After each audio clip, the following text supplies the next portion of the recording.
அரநாயக்க மண் சரிவில் உயிரிழந்த 40 பேரின் சடலங்கள் மற்றும் உடல் பாகங்கள் மீட்கப்பட்டுள்ளதாக கேகாலை மாவட்ட செயலாளர் அபே விக்ரம வனசூரிய தெரிவித்தார்.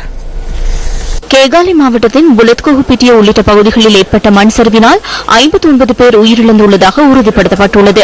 161 வீடுகள் முற்றாகவும் 1350 வீடுகள் பகுதியளவிலும் சேதமடைந்துள்ளதாக மாவட்ட செயலாளர் குறிப்பிட்டார். 11,494 பேர் 102 பாதுகாப்பான இடங்களில் தங்க வைக்கப்பட்டுள்ளனர். முகாம்களில் வாழும் மக்களை மீளக்குடி அமர்த்துவதற்கு தேவையான காணிகளை அடையாளம் காணும் பணிகள் ஆரம்பிக்கப்பட்டுள்ளதாக மாவட்ட செயலாளர் அபே விக்ரம வனசூரிய தெரிவித்தார்.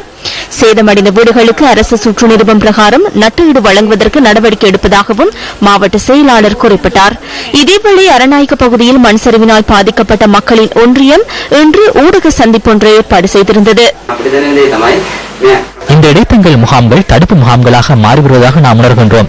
இந்த முகாம்களில் வாழும் எமக்கு அடுத்ததாக என்ன செய்ய போகிறார்கள் என்பதே தற்போதுள்ள சவாலாகும். மண்சரிவு ஏற்பட்ட பகுதியிலேயே மீண்டும் எம்மை குடியமர்த்த முயற்சிக்கின்றார்களா? மீறி பெற்ற மக்கள் இன்று நெருக்கடிக்குள்ளாகியுள்ளனர். மீத்தட முல்லையிலும் மக்கள் நெருக்கடிக்குள்ளாகியுள்ளனர். இதே நிலைமையை அரநாயக்க மக்களுக்கும் ஏற்படுவதற்கு நாம் இடமளிக்கப் போவதில்லை. எமக்கு தெளிவான பதில் கிடைத்த பின்னர் நாம் புறப்பட்டுச் செல்வோம்.